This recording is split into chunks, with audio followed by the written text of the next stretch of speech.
Capítulo 4. Gwendolyn se arrodilló en la proa de cubierta, agarrada a la barandilla.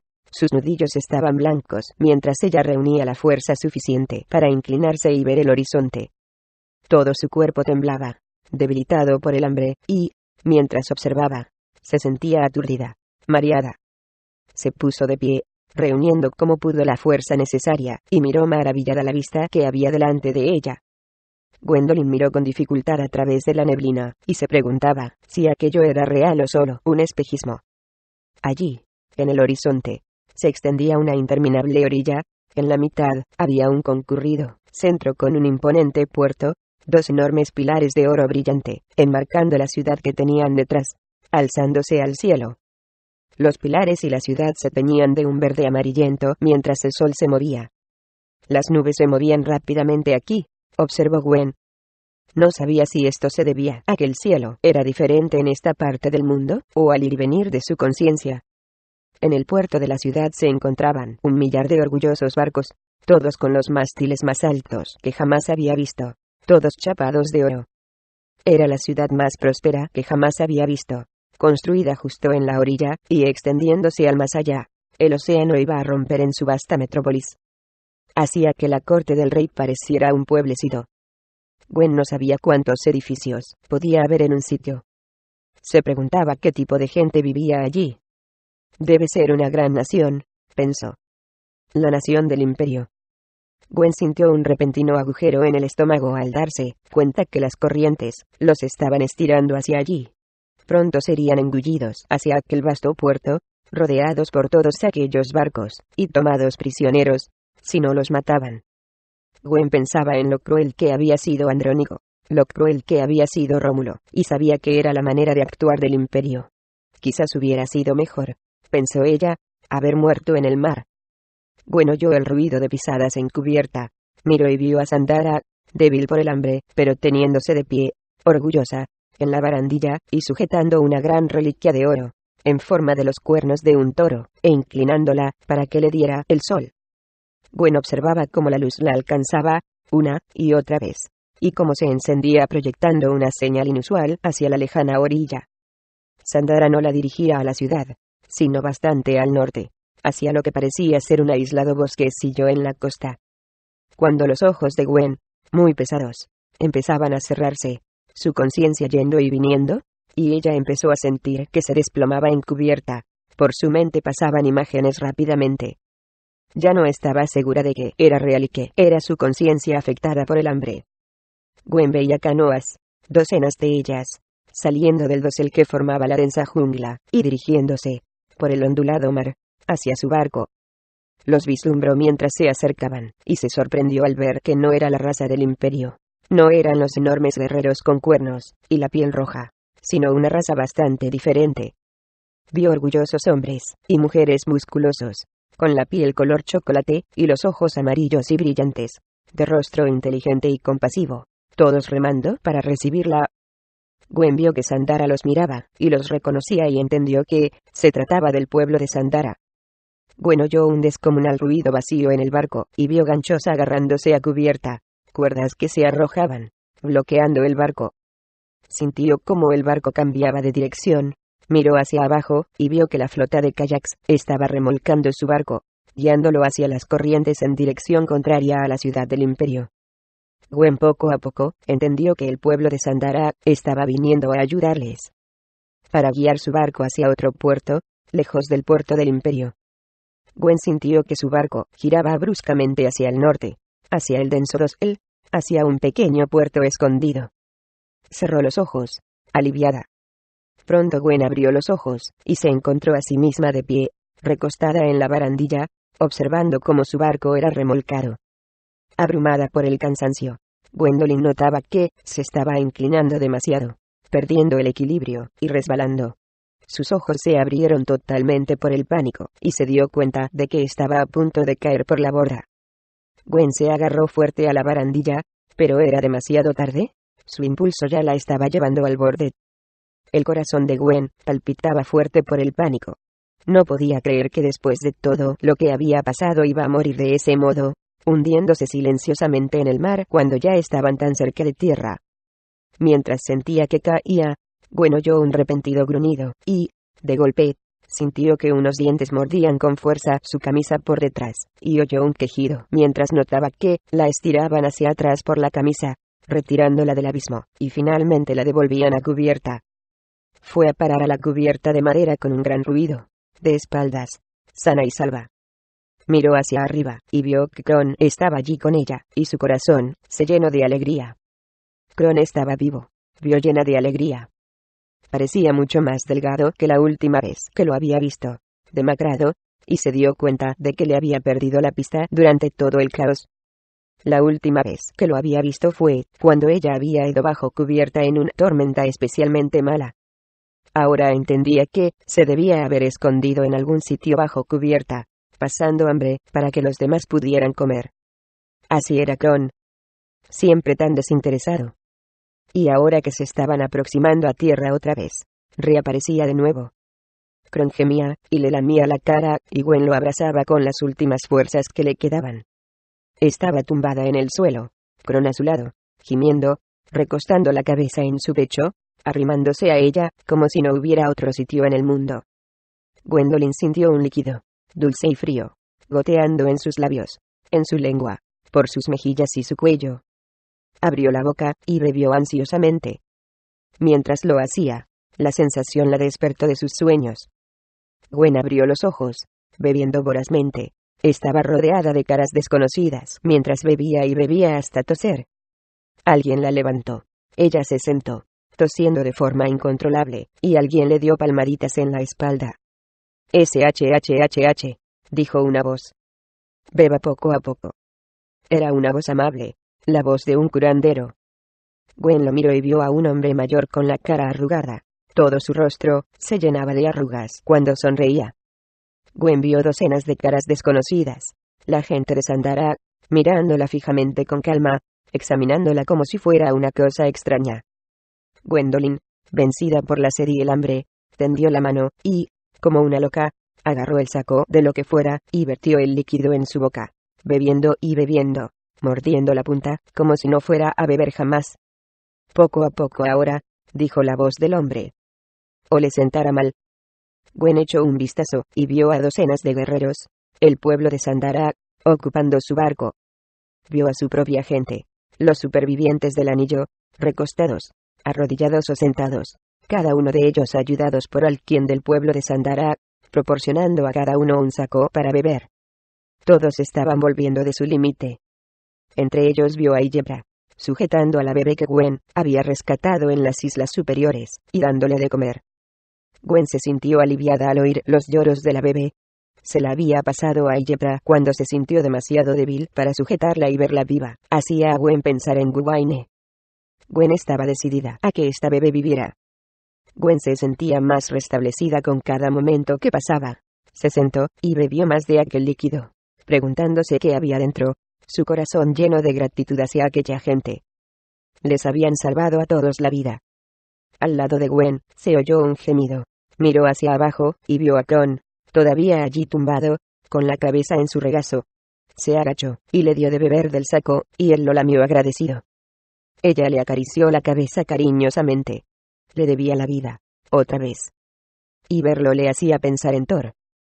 Gwen miró hacia arriba a toda la gente de Sandara, sin saber cómo darles las gracias. «Nos habéis salvado», dijo. «Os debemos nuestras vidas». Gwen se giró y vio a Sandara, acercándose y arrodillándose a su lado, y Sandara sintió con la cabeza. «Mi pueblo no cree en deudas», dijo ella. «Creen que es un honor salvar a alguien que está en peligro». La multitud abrió camino, y Gwen vio acercarse a un hombre austero, que parecía ser su líder, de unos 50 años, con la mandíbula rígida y los labios finos. Él se puso de cuclillas delante de ella. Llevaba un gran collar de color turquesa, hecho de conchas que destelleaban con la luz, e hizo una reverencia con la cabeza, sus ojos amarillos llenos de compasión mientras la examinaba. «Me llamo Bokbu», dijo, con voz profunda y autoritaria. «Respondimos a la llamada de Sandara, porque es una de las nuestras. Os hemos acogido arriesgando nuestras vidas. Si el imperio nos viera aquí, ahora, con vosotros, nos mataría a todos». Bokbu se puso de pie, con las manos en la cadera, y Gwen lentamente se puso de pie, ayudada por Sandara y su curandero, y lo miró a la cara. Bokbu suspiró mientras miraba alrededor a toda la gente, al lamentable estado en el que estaba su barco. Ahora están mejor. Ahora deben marchar, dijo una voz. Gwen se dio la vuelta, y vio a un guerrero musculoso sosteniendo una lanza, descamisado, como los demás, acercándose al lado de Bokbu, mirándolo con frialdad. Envíe a esos extraños de vuelta al mar, añadió, porque derramaremos sangre por ellos. Yo soy de tu sangre, dijo Sandara, dando un paso hacia adelante, y mirando severamente al guerrero. Y por eso, no debías haber traído nunca a esta gente aquí, poniéndonos a todos en peligro, contestó él bruscamente. Tú traes la desgracia a nuestra nación, dijo Sandara. Has olvidado las leyes de la hospitalidad. Haberlos traído tú aquí es la desgracia, replicó él. Bokbu alzó sus manos a ambos lados, y ellos se callaron. Bokbu estaba allí, sin expresión, y parecía estar pensando. Gwendolyn estaba de pie, observándolo todo, y se dio cuenta de la precaria situación en la que estaban. Sabía que volver al mar significaría la muerte instantánea, aunque no quería poner en peligro a aquella gente que la habían ayudado. No queríamos haceros ningún daño, dijo Gwen, dirigiéndose a Bokbu. No deseo poneros en peligro. Podemos embarcar ahora. Bokbu negó con la cabeza. No, dijo. A continuación miró a Gwen, estudiándola con lo que parecía ser admiración. ¿Por qué trajiste a tu pueblo aquí?, preguntó. Gwen suspiró. Huimos de un gran ejército, dijo ella. Destruyeron nuestra tierra. Vinimos aquí en busca de un nuevo hogar. Habéis venido al sitio equivocado, dijo el guerrero. Este no será vuestro hogar. Silencio, le dijo Bokbu, dirigiéndole una mirada dura, y, finalmente, el guerrero se quedó callado. Bokbu se giró a mirar a Gwendolyn, clavándole la mirada. Es una mujer orgullosa y noble, dijo. Veo que es una líder. Ha guiado bien a su pueblo. Si los devuelvo al mar, seguro que morirán. Quizás no hoy, pero con toda seguridad en unos días. Gwendolyn lo miró inflexible. En ese caso moriremos, respondió. No dejaré que su gente muera para que nosotros vivamos. Lo miró decidida, sin expresión, envalentonada por su nobleza y orgullo. Ella vio que Bokbu la estudiaba con un nuevo respeto. Un tenso silencio llenaba el aire. Veo que dentro de usted corre la sangre de un guerrero, dijo. Se quedarán con nosotros. Su pueblo se recuperará aquí hasta que estén fuertes y bien. Sin importar cuántas lunas tarden. Pero mi jefe, empezó el guerrero. Bokbu se dio la vuelta, y le lanzó una dura mirada. Mi decisión está tomada, y su barco, protestó. Si se queda aquí en nuestro puerto, el imperio lo verá. Todos moriremos antes de que la luna mengue. El jefe miró al mástil, y después al barco, entendiéndolo todo. Gwen miró alrededor estudiando el paisaje, y vio que los habían remolcado hasta las profundidades de un puerto escondido, rodeado por un denso dosel. Se giró y vio detrás de ellos el mar abierto, y supo que el hombre tenía razón. El jefe la miró y asintió. ¿Quiere salvar a su gente?, preguntó. Gwen asintió con firmeza. Sí. Él asintió en respuesta. Los líderes debemos tomar decisiones difíciles, dijo. Ahora le toca a usted. Quieren quedaros con nosotros, pero su barco nos matará a todos. Invitamos a desembarcar a su pueblo, pero el barco no se puede quedar. Tendrán que quemarlo. Entonces los acogeremos. Gwendolyn estaba allí, de cara al jefe, y su corazón se encogía con el pensamiento. Miró a su barco, el barco que los había llevado a través del mar, había salvado a su gente por medio mundo, y su corazón se encogía. Su mente daba vueltas a sentimientos contradictorios. Este barco era su única salida. Pero, una vez más, ¿la salida a dónde? De vuelta al interminable mar de la muerte. Su gente apenas podían caminar. Necesitaban recuperarse. Necesitaban refugio, puerto y albergue. Y si quemar este barco era el precio por la vida, que así fuera. Si decidieran dirigirse de vuelta al mar, entonces encontrarían otro barco, o construirían otro barco, harían lo que fuera conveniente. Por ahora, Tenían que vivir. Esto era lo más importante. Gwendolyn lo miró y asintió solemnemente. Que así sea, dijo. Bokbu asintió también con una mirada de gran respeto. Entonces se giró y gritó una orden, y a su alrededor todos sus hombres se pusieron en acción. Se dispersaron por todo el barco, ayudando a todos los miembros del anillo, poniéndolos de pie de uno en uno, guiándolos por la pasarela a la orilla arenosa de abajo. Gwen observaba a Godfrey, Kendrick, Brandit, Atme, a Bertolt, y Jebra, Sandara, y todas las personas que más quería del mundo pasar por delante de ella. Estuvo allí esperando hasta que la última persona abandonó el barco, hasta ser la última persona que allí quedaba. Solo allá, Kron a sus pies y a su lado, en silencio, el jefe. Bokbu sostenía una antorcha en llamas, que le había pasado uno de sus hombres. Se disponía a tocar el barco con ella. No, dijo Gwen, agarrándole la muñeca. Él la miró sorprendido. Un líder debe destruir lo que es suyo, dijo ella. Gwen cogió la pesada antorcha ardiente con cautela de su mano, entonces se dio la vuelta, secándose una lágrima, y apoyó la antorcha en la tela de la vela que estaba recogida en cubierta. Gwen permaneció allí, observando cómo las llamas prendían, extendiéndose más y más rápido, a lo largo de todo el barco. Tiró la antorcha, la temperatura subía muy rápido, y se dio la vuelta. Kron y Bokbu le siguieron y bajaron por la pasarela, en dirección a la playa, a su nuevo hogar, al último lugar que les quedaba en el mundo. Mientras miraba alrededor a la extraña jungla, oyendo los extraños chillidos de pájaros y animales que no reconocía, Gwen solo se preguntaba, ¿podían construir un nuevo hogar aquí? Capítulo 5. Alistair se arrodilló en la piedra, sus rodillas temblaban por el frío, y observaba cómo la primera luz del primer sol del amanecer tepaba por encima de las islas del sur, iluminando las montañas y los valles con un suave brillo. Sus manos temblaban, enmanilladas a los cepos de madera mientras se arrodillaba, sobre sus manos y rodillas, reposando el cuello en el sitio donde tantos cuellos habían estado antes que el suyo. Al mirar hacia abajo, vio las manchas de sangre encima de la madera, vio los cortes en el cedro donde los filos habían ido a parar antes.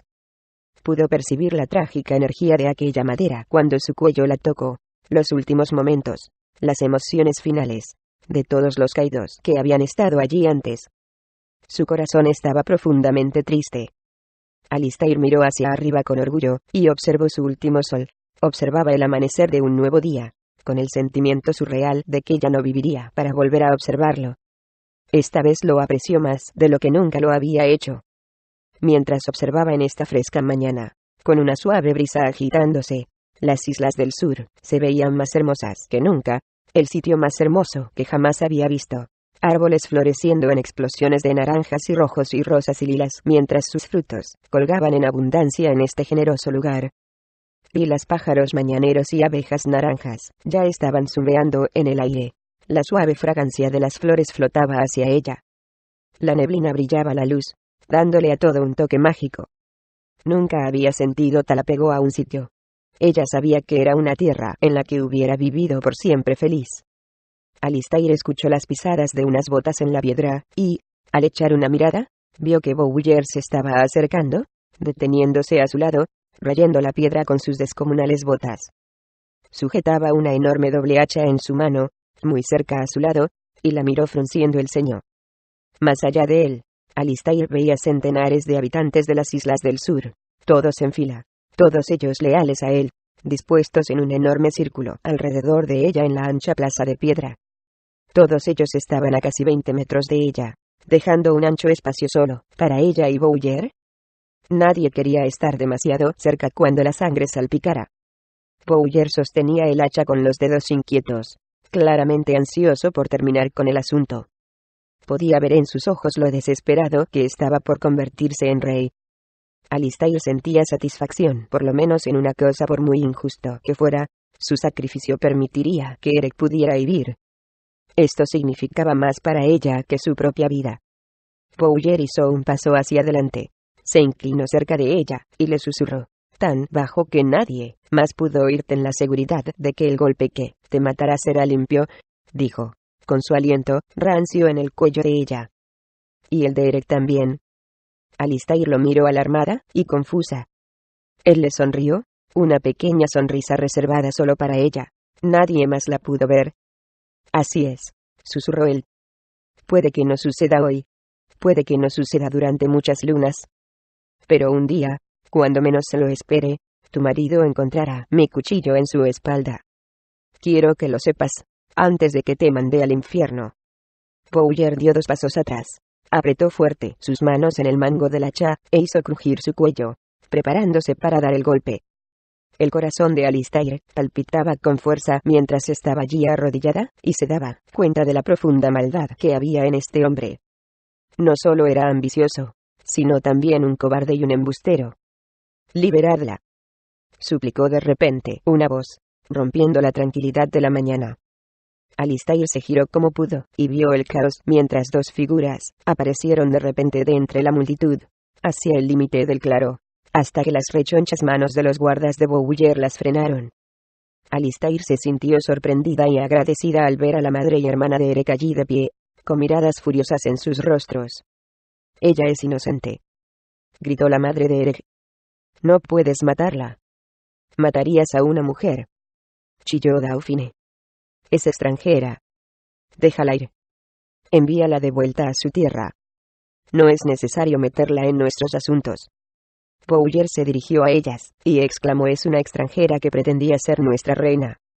Asesinar a nuestro antiguo rey. Eres un embustero», gritó la madre de Eric. «No bebiste de la fuente de la verdad». Bowyer examinó las caras de la multitud. «¿Hay alguien que ose desafiar mi afirmación?», exclamó, dándose la vuelta, mirando a todos, desafiante. Alistair miró a su alrededor, esperanzada. Pero uno a uno, todos los hombres, todos ellos valientes guerreros, la mayoría de la tribu de Bowyer, miraron hacia abajo, ninguno de ellos deseoso de retarlo en combate. «Soy vuestro campeón», gritó con fuerza Bowyer. «Derroté a todos los contrincantes el día del torneo. No existe nadie que pueda vencerme. Nadie. Si existe, le desafío a dar un paso adelante. Nadie, salvo Eric», exclamó Dauphin. Bowyer se giró, y la miró frunciendo el ceño. «¿Y dónde está él ahora?» «Está muriendo. Nosotros los habitantes de las islas del sur no tendremos a un lisiado como rey. Yo soy vuestro rey. Yo soy vuestro siguiente mejor campeón. Por las leyes de esta tierra. Como el padre de mi padre fue rey antes que el padre de Eric».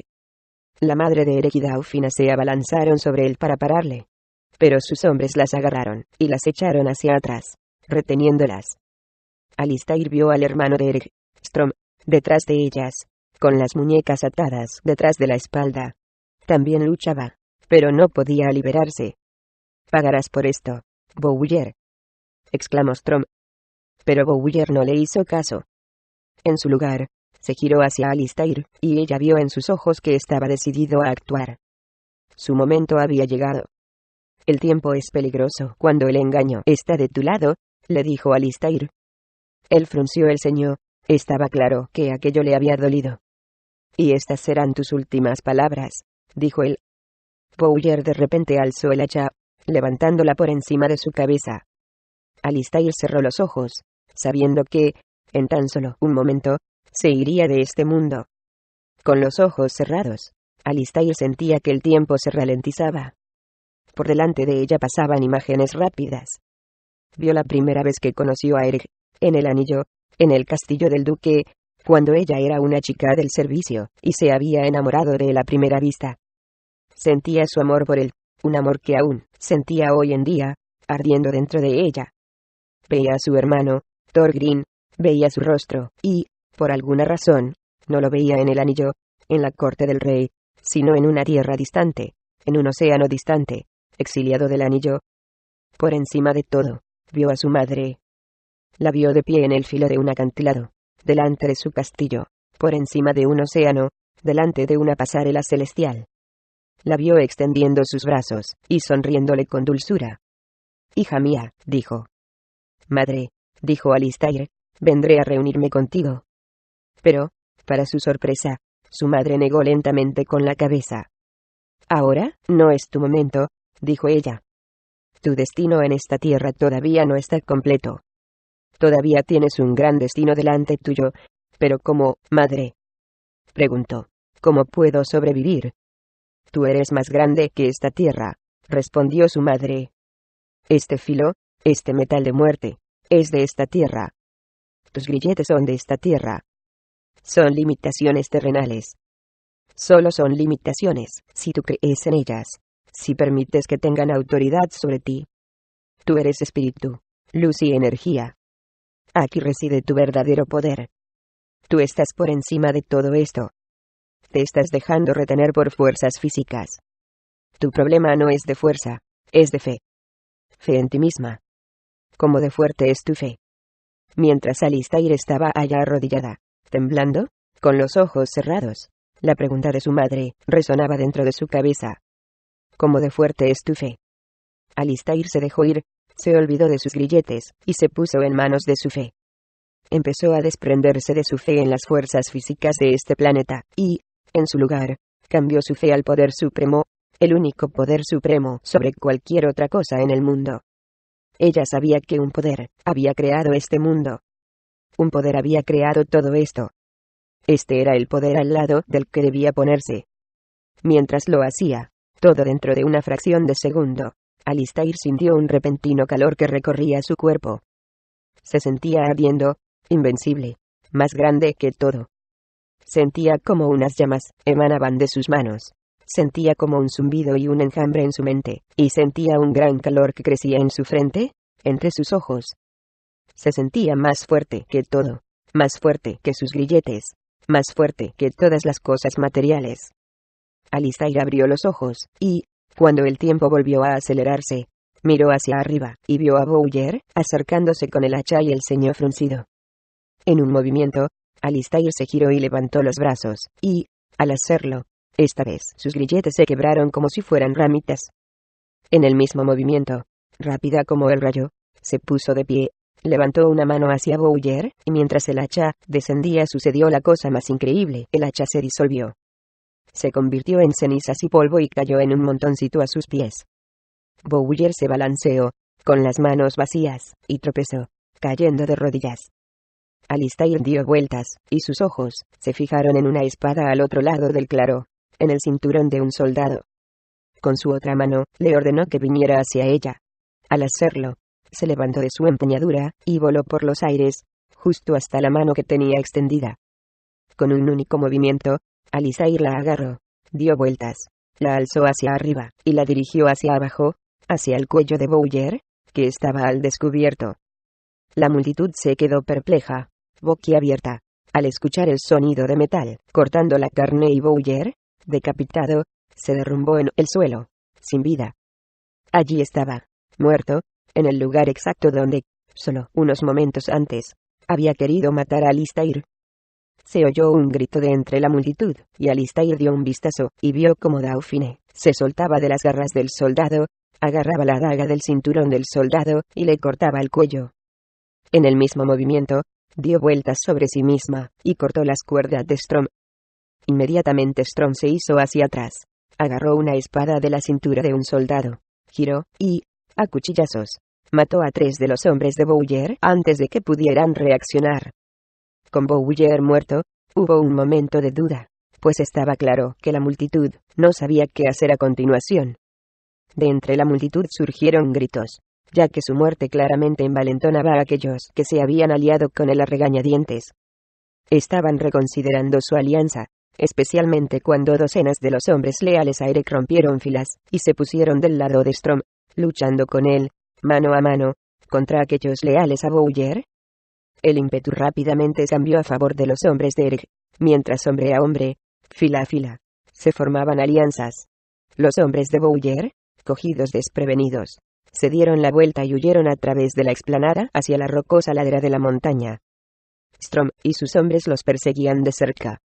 Alistair seguía allí, espada en mano, y observaba cómo empezaba una gran batalla, a lo largo y ancho del campo. Los gritos y los cuernos resonaban mientras toda la isla parecía manifestarse, desparramarse en una guerra por ambos lados. El sonido del estruendo de las armaduras, de los gritos de muerte de los hombres llenaban la mañana, y Alistair sabía que había estallado una guerra civil. Alistair mantenía la espada en alto, El sol brillaba encima de ella, y sabía que la gracia de Dios la había salvado. Se sintió renacer, más poderosa de lo que nunca se había sentido, y sentía que su destino la llamaba. Estaba rebosante de optimismo. Sabía que matarían a los hombres de Bowyer. La justicia prevalecería. Eric se levantaría. Se casarían. Y pronto sería la reina de las Islas del Sur. Capítulo 6. Darius corría por el sendero de barro que sale de su pueblo, siguiendo las pisadas hacia Volusia, con la decisión en su corazón de salvar a Loti y matar a los hombres que se la habían llevado. Corría con una espada en su mano, una espada de verdad, hecha con metal de verdad. Era la primera vez que empuñaba metal de verdad en su vida. Sabía que solo esto bastaría para que lo mataran a él y a todo su pueblo. El acero era tabú. Incluso su padre y el padre de su padre temieron poseerlo, y Darius sabía que había cruzado una línea en la que no había retorno. Pero a Darius ya no le importaba. Ya había habido demasiada injusticia en su vida. Con Loti desaparecida, lo único que le preocupaba era recuperarla. Apenas había tenido la oportunidad de conocerla, pero, paradójicamente, sentía que ella era toda su vida. Una cosa era que lo tomaran a él como esclavo, pero llevársela a ella era demasiado. No podía dejar que se fuera y considerarse a sí mismo un hombre. Era un chico, lo sabía, pero aún así, se estaba convirtiendo en un hombre. Y eran estas decisiones, se dio cuenta, estas difíciles decisiones que nadie más quería tomar, las que convirtieron a uno en un hombre. Darius emprendió el camino solo.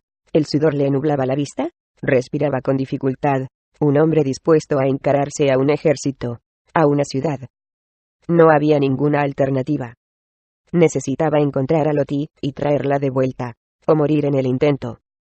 Sabía que si fracasaba, o aún, si salía victorioso, esto traería la venganza a toda la aldea, a su familia, a todo su pueblo. Si se paraba a pensar en esto, puede que incluso hubiera dado la vuelta. Pero lo movía algo más fuerte que su propia preservación, o la preservación de su familia y su pueblo. Lo movía un deseo de justicia, de libertad. Un deseo de deshacerse de su opresor y ser libre, aunque solo fuera por un instante en su vida. Si no era por él, sería por Loti. Por su libertad. A Darius le movía la pasión, no el pensamiento lógico. El amor de su vida estaba allí, y él ya había sufrido muchas veces a manos del Imperio. Fueran cuales fueran las consecuencias, ya no le preocupaba. Necesitaba enseñarles que había un hombre entre su gente, incluso aunque fuera solo un hombre, incluso solo un chico, que no sufriría su trato. Darius corría y corría, dando vueltas por los caminos serpenteantes de aquellos campos conocidos, y hacia las afueras del territorio de Volusia. Sabía que el mero hecho que lo encontraran allí, tan cerca de Volusia, le valdría la muerte. Siguió las pistas, doblando su velocidad, viendo que las huellas de los certas estaban cerca las unas de las otras, y sabiendo que se estaban moviendo lentamente. Si iba suficientemente rápido, los alcanzaría. Darius rodeó una colina, respirando con dificultad, y finalmente, en la distancia, divisó lo que estaba buscando allí. Quizás a menos de 100 metros, estaba Loti, encadenada por el cuello con unos gruesos grilletes de hierro, de los que salía una larga cadena, de casi 20 metros, hasta el arnés en la espalda de un certa. Encima del certa, cabalgaba el capataz del Imperio, el que se la había llevado, de espaldas a ella, y a su lado, caminando junto a ellos, 2 soldados más del Imperio, llevando gruesas armaduras negras y doradas del Imperio, que brillaban al sol. Hacían casi 2 veces el tamaño de Darius, guerreros formidables, hombres con las armas más finas, y un certa a sus órdenes. Darius sabía que sería necesaria una multitud de esclavos para vencer a estos hombres. Pero Darius no permitía que el miedo se interpusiera en su camino. Lo único que lo llevaba era la fuerza de su espíritu y su feroz decisión, y sabía que debía encontrar la manera en que esto fuera suficiente. Darius corría y corría, acercándose por detrás a la desprevenida caravana y pronto los alcanzó. Corrió hacia Loti por detrás, levantó su espalda en alto, mientras ella lo miraba con una expresión de perplejidad, y cortó la cadena que la unía al certa. Loti chilló y saltó hacia atrás, sorprendida, mientras Darius cortaba sus cadenas, liberándola, el característico sonido del metal cortando el aire. Loti estaba allí, libre, con los grilletes todavía alrededor del cuello. La cadena colgaba en su pecho. Darius se dio la vuelta, y vio la misma mirada de sorpresa en el rostro del capataz del imperio, mirando hacia abajo desde su asiento en el Certa. Los soldados que iban a pie a su lado se detuvieron también, todos ellos aturdidos al ver a Darius.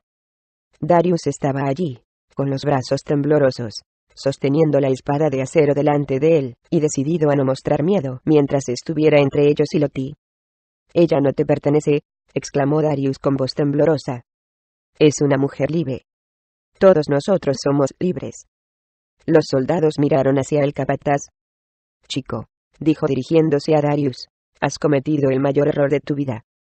Hizo una señal con la cabeza a sus soldados, y estos levantaron sus espadas, y cargaron contra Darius. Darius se mantenía en su sitio, sosteniendo la espada con manos temblorosas, y, mientras lo hacía, sentía que sus antepasados lo miraban desde arriba. Sentía que todos los esclavos que habían sido asesinados lo miraban, dándole su apoyo. Y empezó a sentir un gran calor que crecía dentro de él. Darius sentía que el poder que se ocultaba en lo profundo de su ser empezaba a agitarse, inquieto por ser llamado. Pero él no se permitiría llegar a ello. Él quería luchar hombre a hombre, derrotarlos como lo haría cualquier hombre, poner en práctica todo el entrenamiento con sus hermanos de armas. Quería ganar como un hombre, luchar como un hombre con armas de metal verdaderas, y derrotarlos en igualdad de condiciones. Siempre había sido más rápido que todos los chicos más mayores, con sus largas espadas de madera y sus cuerpos musculosos, incluso chicos que hacían 2 veces su tamaño. Reunió sus fuerzas y se preparó mientras ellos se disponían a atacar. «Loti», exclamó, sin darse la vuelta, «corre. Vuelve al pueblo». «No», contestó ella gritando. Darius sabía que tenía que hacer algo. No podía quedarse allí y esperar a que lo cogieran. Sabía que debía sorprenderles, hacer algo que no esperaran. Darius se embistió de repente, escogió a uno de los 2 soldados y corrió directo hacia él. Se encontraron en medio del claro de barro. Darius soltó un gran grito de guerra. El soldado dirigió su espada a la cabeza de Darius, pero Darius levantó su espada y bloqueó el golpe. Sus espadas echaban chispas. Era el primer impacto de metal sobre metal que Darius había sentido jamás. La hoja era más pesada de lo que él pensaba. El golpe del soldado más fuerte, y él sintió una gran vibración.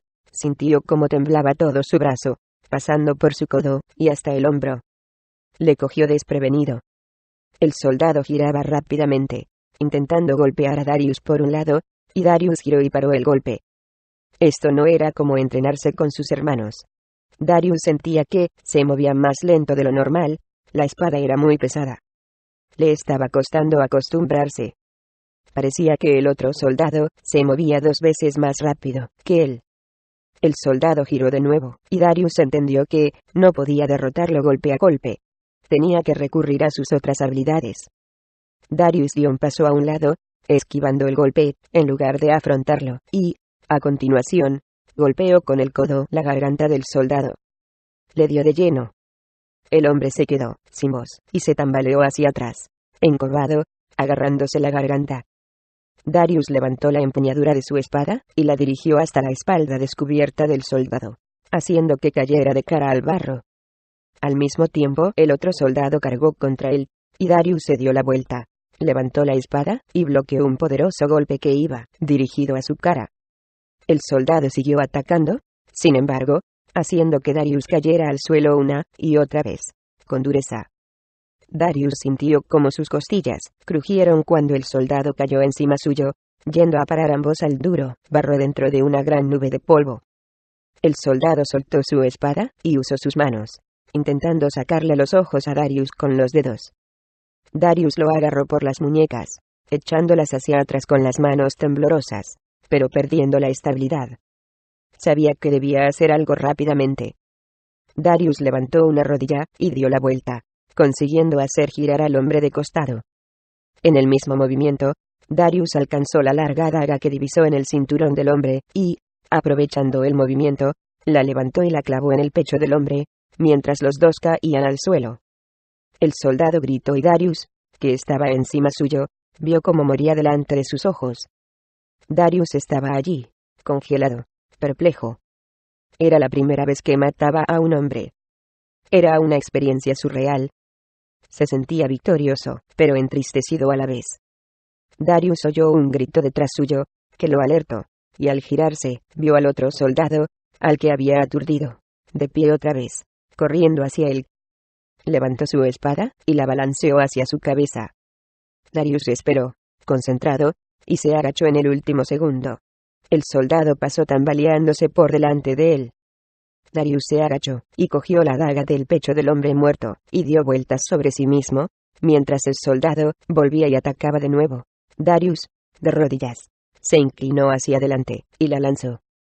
Observó cómo la daga daba vueltas sobre sí misma, para ir a parar finalmente al corazón del soldado, perforando su armadura. El propio acero del Imperio, segundo para nadie, usado contra ellos. Quizás, pensó Darius, deberían haber fabricado armas menos afiladas. El soldado se desplomó sobre sus rodillas, con los ojos salidos, y cayó de lado, muerto. Darius oyó un gran grito detrás de él, y saltó sobre sus pies. Se dio la vuelta, y vio cómo el capataz se bajaba de su certa. Frunció el ceño, desenfundó su espada, y corrió hacia Darius con un gran grito. «Ahora tendré que matarte yo mismo», dijo. «Pero no solo, te mataré a ti, te torturaré a ti, a tu familia, y a todo tu pueblo lentamente». Él embistió contra Darius. Este capataz del Imperio era obviamente un soldado más grande que los demás, más alto y más ancho, con una armadura más grande. Era un guerrero endurecido, el guerrero más grande con el que Darius había luchado jamás. Darius debía admitir que sentía miedo ante este formidable enemigo, pero se negaba a mostrarlo. Al contrario, estaba decidido a luchar con ese miedo, a rechazar el permitir sentirse intimidado. Era solo un hombre, se dijo Darius a sí mismo. Y todos los hombres pueden caer. Todos los hombres pueden caer. Darius levantó su espada mientras el capataz se dirigía hacia él, balanceando su gran espada, que brillaba con la luz, de un lado a otro con las dos manos. Darius se movía y bloqueaba los golpes. El hombre golpeaba de nuevo. A izquierda y a derecha, a izquierda y a derecha, el soldado atacaba, y Darius paraba los golpes. El gran sonido de metal sonaba en sus oídos. Las chispas volaban por todas partes. El hombre lo obligaba a retroceder, más y más lejos, y Darius necesitaba todo su poder solo para parar los golpes. El hombre era fuerte y rápido, y a Darius solo le preocupaba seguir con vida. Darius fue demasiado lento al parar uno de los golpes, y gritó de dolor cuando el capataz encontró una abertura, y le rajó el bíceps. Era una herida poco profunda, pero dolorosa, y Darius sintió la sangre. Su primera herida en una batalla, y se quedó aturdido. Fue un error. El capataz se aprovechó de su duda, y le dio una bofetada con su guante. Darius sintió un gran dolor en su mejilla y mandíbula cuando el metal tocó su cara y el golpe lo echó hacia atrás, haciéndolo tropezar unos metros. Darius hizo una nota mental de no parar a mirarse una herida nunca más en plena batalla. Al notar el sabor de la sangre en sus labios, una furia le invadió. El capataz atacó de nuevo, corrió hacia él, era grande y fuerte, pero esta vez, con el dolor en sus mejillas y sangre en su lengua, Darius no dejó que esto le intimidara. Se habían dado los primeros golpes de la batalla, y Darius se dio cuenta de que, por muy dolorosos que fueran, no eran tan malos. Todavía estaba de pie, respirando y vivo. Y esto quería decir que todavía podía luchar. Podía resistir los golpes, y todavía podía continuar. Resultar herido no era tan malo como había temido. Puede que fuera más pequeño, que tuviera menos experiencia, pero se dio cuenta que su habilidad era tan aguda como la de cualquier otro hombre, y podía ser igual de mortal. Darius soltó un grito gutural, y se abalanzó hacia adelante, encarando la batalla esta vez, en lugar de alejarse asustado de ella. Ya, sin ningún miedo a ser herido, Darius levantó la espada con un grito, y la dirigió a su oponente. El hombre la paró, pero Darius no se detuvo, moviéndola de un lado para otro una y otra vez, obligando a retroceder al capataz, a pesar de su mayor tamaño y fuerza. Darius luchaba por su vida, por Loti, luchaba por toda su gente, sus hermanos de armas, y, dando golpes a izquierda y derecha, más rápido de lo que jamás lo había hecho, sin permitir ya que el peso del acero lo ralentizara, Finalmente encontró una abertura. El capataz gritó de dolor mientras Darius le rajaba el costado. Se dio la vuelta, y miró a Darius con el ceño fruncido, primero con sorpresa y después con venganza en sus ojos. Gritó como un animal herido, y cargó contra Darius. El capataz tiró su espada, corrió hacia adelante, y rodeó con sus brazos por completo a Darius. Levantó a Darius del suelo, apretándolo tan fuerte que Darius dejó caer su espada. Todo pasó tan rápido, y fue un movimiento tan inesperado, que Darius no pudo reaccionar a tiempo. Él había esperado que su enemigo usara la espada en la batalla, no sus puños. Darius, colgando por encima del suelo, gimiendo, sentía como si cada hueso de su cuerpo se fuera a romper. Gritaba de dolor. El capataz lo apretó más fuerte, tan fuerte que Darius tenía la seguridad de que iba a morir. Entonces se inclinó y dio un cabezazo a Darius, golpeando la nariz de Darius con su frente. Darius sentía que la sangre le salía a borbotones. Sintió un horrible dolor en la cara y los ojos, que le escocía, que lo ensegaba. Fue un movimiento que no esperaba, y, cuando el capataz se inclinó para darle otro cabezazo, Darius, indefenso, estaba seguro de que lo mataría. El ruido de cadenas cortaba el aire, y, de repente, los ojos del capataz se abrieron totalmente, y soltó a Darius. Darius, respirando con dificultad, confundido, miró hacia arriba, preguntándose por qué lo había soltado. Entonces vio a Loti, detrás del capataz, rodeándole el cuello con los grilletes que le colgaban, una y otra vez, y apretándolo con todas sus fuerzas.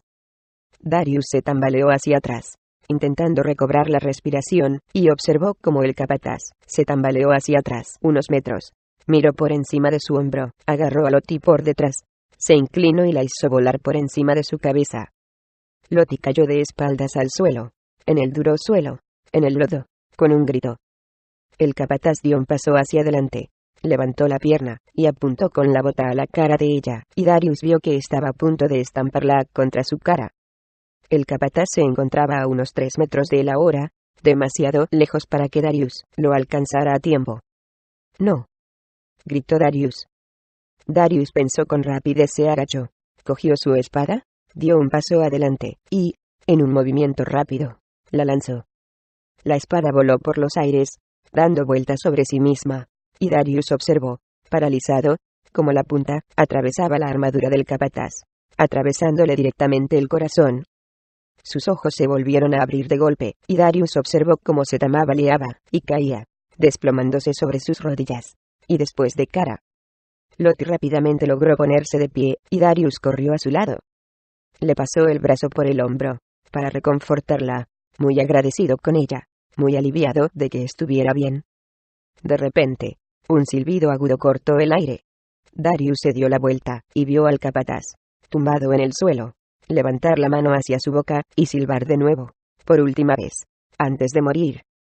Un horrible rugido quebró el silencio, mientras el suelo temblaba. Darius echó un vistazo, y lo llevó el terror al ver al Certa de repente dirigiéndose hacia ellos. Corría a toda velocidad hacia ellos enfureció, con sus afilados cuernos hacia abajo. Darius y Loti intercambiaron una mirada, sabiendo que no tenían hacia dónde correr. Darius sabía que, en unos instantes, los dos estarían muertos. Darius miró a su alrededor, pensando con rapidez, y vio a su lado la empinada ladera de la montaña, repleta de rocas y piedras. Darius levantó el brazo, con la mano extendida, y con el otro brazo rodeó a Loti, acercándola hacia él. Darius no quería recurrir a su poder, pero sabía que ahora no tenía elección, si quería vivir. Darius sintió un tremendo calor corriendo dentro de él, un poder que apenas podía controlar, y observó cómo una luz salía disparada de su mano abierta, hacia la empinada ladera. Entonces se oyó un retumbo, al principio gradual, después más y más grande, y Darius observó cómo las piedras empezaban a caer por la empinada ladera de la montaña, cada vez con más fuerza. Una avalancha de piedras se precipitó contra el Certa, aplastándolo justo antes de que los alcanzara. Se formó una tremenda nube de polvo, un tremendo ruido, y, finalmente, todo quedó en silencio. Darius estaba allí, solo. El silencio y el polvo se arremolinaban en el sol, apenas, sin entender lo que acababa de hacer. Se dio la vuelta, y vio que Lottie lo estaba mirando. Vio la mirada de horror en su cara, y supo que todo había cambiado. Había revelado el secreto. Y ahora, no había marcha atrás.